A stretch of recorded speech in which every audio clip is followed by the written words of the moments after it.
नमस्कार। ज्योतिष शास्त्र में रुचि रखने वाले, श्रद्धा और विश्वास रखने वाले सभी दर्शकों का पारलौकिक जगत चैनल में बहुत बहुत स्वागत है। 23 मई को शनि मकर राशि में वक्री हो रहे हैं और वक्री अवस्था में ही 11 अक्टूबर तक रहेंगे। वक्री शनि का सिंह राशि के जातकों पर क्या प्रभाव पड़ेगा, आज के इस वीडियो में इसी बात पर चर्चा करेंगे। ज्योतिष शास्त्र में शनि को न्याय का देवता माना जाता है। उनका कार्य है मनुष्य को उसके कर्मों के अनुसार फल देना। जब शनि की दशा, अंतर्दशा, साढ़े साती या ढैया लगती है तो मनुष्य के जीवन में अनेकों विघ्न, बाधाएं, कष्ट, आपदाएं और असफलताएं आती हैं। वर्षों की मेहनत से जो धन, मान, सम्मान, प्रतिष्ठा व्यक्ति अर्जित करता है वो शनि के प्रकोप से नष्ट हो सकता है। वक्री ग्रहों के संबंध में ज्योतिष शास्त्र में कहा गया है कि क्रूर ग्रह वक्री होने पर अत्यंत क्रूर हो जाते हैं, वहीं सौम्य ग्रह वक्री होने पर अत्यंत शुभ फल देने वाले होते हैं। शनि के वक्री होने पर दुर्भिक्ष, अकाल, प्रजाजनों को रोग और पीड़ा से ग्रसित होना, ये सब फल प्राप्त होते हैं। ऐसी स्थिति में जो महामारी की स्थिति चल रही है उसमें और भी सावधान रहने की ज़रूरत है। हालांकि शनि के वक्री होने के प्रभाव को बहुत अधिक नकारात्मक रूप से फैलाया गया है, जबकि ऐसा है नहीं। सच तो ये है कि वक्री होने पर शनि के शुभत्व का प्रभाव और अधिक बढ़ जाता है और इस अवधि में जातक को वही फल प्राप्त होता है जिसका वो अधिकारी है। तो आगे बढ़ने से पहले हम आपको ये भी बताएंगे कि वक्री होने का क्या अर्थ होता है और दूसरी बात, क्या वक्री ग्रह हमेशा नुकसान ही करते हैं। तो ये जानकारी अगर आपको अच्छी लगे तो अपने साथियों को ज़रूर शेयर कीजिएगा। चैनल को पहली बार विज़िट कर रहे हैं तो सब्सक्राइब भी कर लीजिएगा।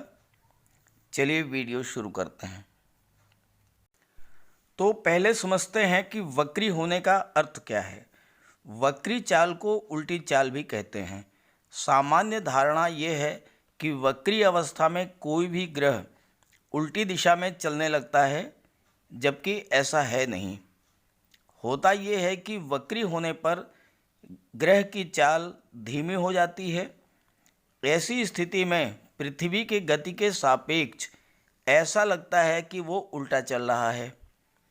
जिस तरह एक ही दिशा में दो ट्रेनें अगर चल रही हों और उनमें से एक ट्रेन अत्यंत स्लो हो जाए तो तेज़ गति से चलने वाली ट्रेन में जो यात्री बैठा है उसे ऐसा लगेगा जैसे दूसरी ट्रेन उल्टी दिशा में चलने लगी है। ठीक यही स्थिति शनिदेव के साथ भी घटित होती है। अब दूसरा प्रश्न ये कि क्या वक्री ग्रह नुकसान ही करते हैं। मंगल से शनि तक 5 ग्रह वक्री होते हैं, अर्थात इनकी चाल बीच बीच में स्लो हो जाती है। सूर्य और चंद्र सदैव मार्गी रहते हैं, राहु और केतु सदैव वक्री रहते हैं। वक्री होने वाले 5 ग्रहों में गुरु और शुक्र को सबसे अधिक शुभ प्रभाव देने वाला माना जाता है। वक्री अवस्था में ये और भी अधिक शुभ फल प्रदान करते हैं। यहाँ तक कि गुरु और शुक्र अगर अशुभ ग्रह के प्रभाव में आ जाएं या नीच की स्थिति में हों तो भी इनका प्रभाव उत्तम ही होता है। दूसरी तरफ मंगल, बुध और शनि वक्री अवस्था में ये और भी अधिक बलवान हो जाते हैं। सभी ज्योतिषियों, ऋषियों, मुनियों का एक मत से मानना है कि वक्री ग्रह बहुत ही बलवान होते हैं। अगर आपकी कुंडली में कोई ग्रह वक्री है तो वो अत्यंत बलवान होगा, अत्यंत प्रभावी होगा और वक्री ग्रह जिस राशि में बैठा है, जिस ग्रह के साथ बैठा हो, उस ग्रह के प्रभाव को भी बढ़ा देता है। एक बात यहाँ और समझने की है कि कुंडली में जब कोई ग्रह वक्री होता है तो वो पिछली राशि को भी फल देता है और अशुभ ग्रह को भी वक्री होने पर शुभ फल प्रदान करते हैं। तो इस तरह से शनिदेव वक्री अवस्था में शुभ फल प्रदान करने वाले होंगे। अब बात कर लेते हैं कि सिंह राशि के जातकों पर शनिदेव के वक्री होने का क्या प्रभाव पड़ेगा। ये सिंह राशि के जातकों की कुंडली आपके सामने है और इसके छठे भाव में शनिदेव विराजमान हैं।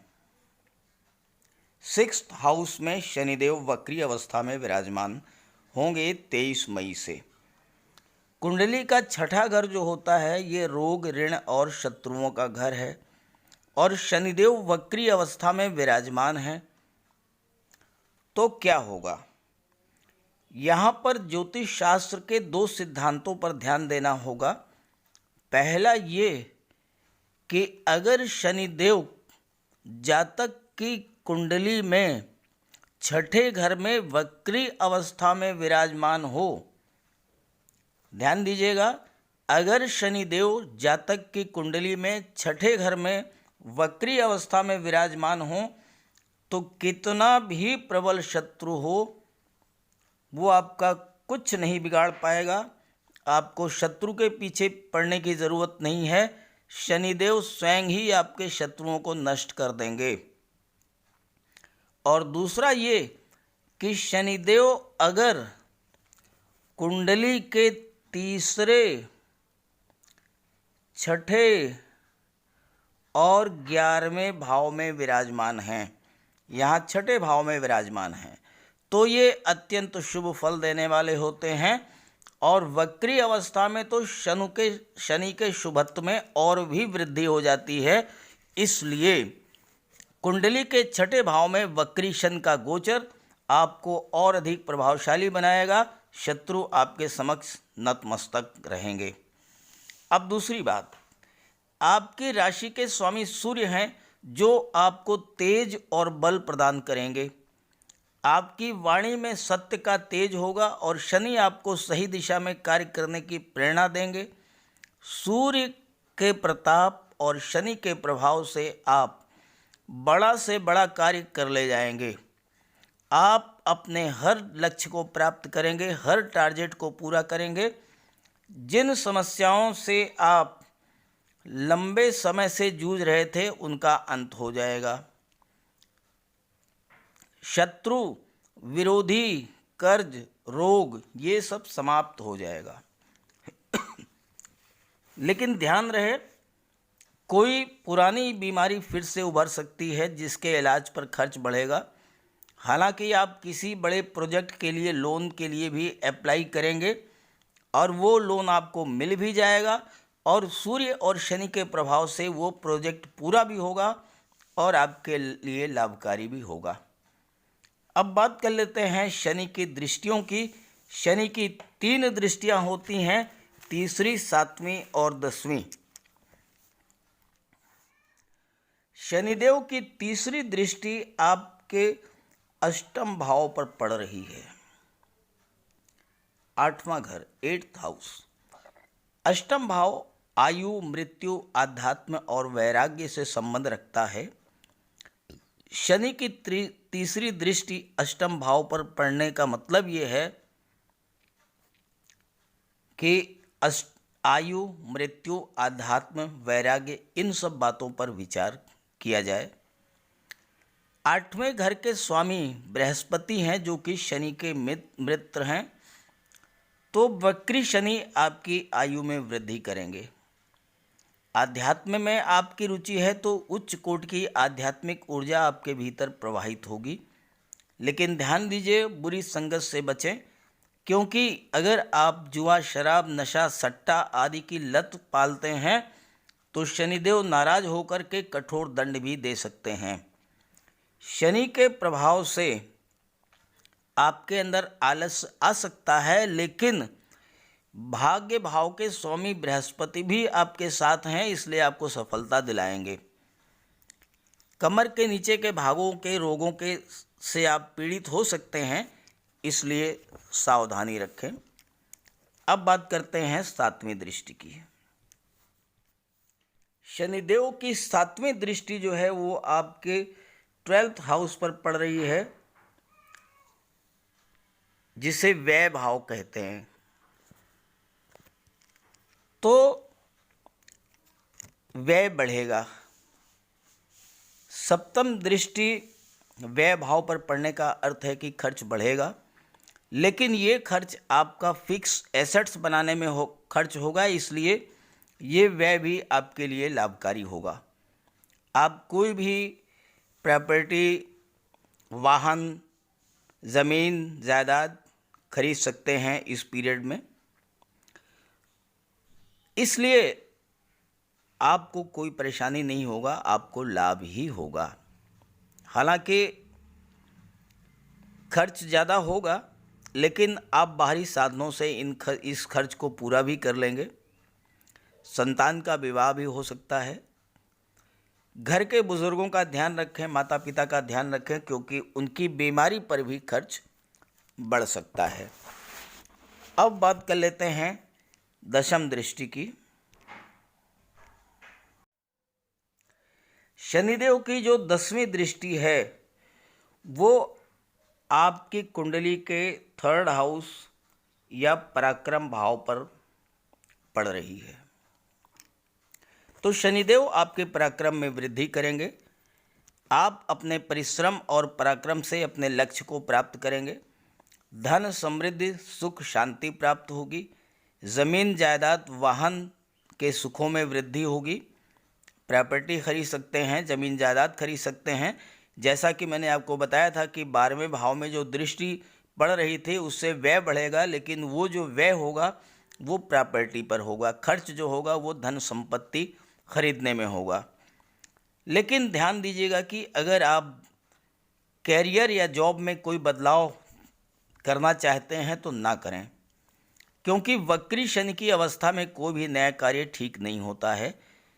इसलिए जहाँ पर आप हैं वहीं पर रह करके और सुधार करें, उसमें संयम से रहेंगे तो समय आने पर प्रमोशन भी हो जाएगा। इसके लिए जल्दबाजी ना करें। शनि वक्री अवस्था में ये चाहते हैं कि आप अपने पुराने कार्यों में सुधार लाएं। पुराने रिश्ते जीवित हो सकते हैं, पुराने मित्र मिल सकते हैं और उनका सहयोग भी आपको प्राप्त होगा।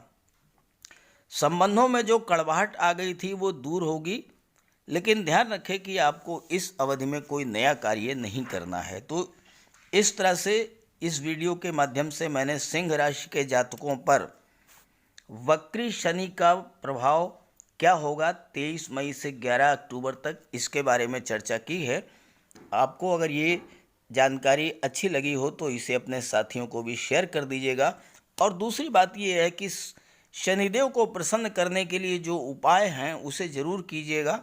आपको कुछ नहीं करना है, सिर्फ आप गरीबों के प्रति दया भाव, करुणा भाव रखें, उनकी आप मदद करें,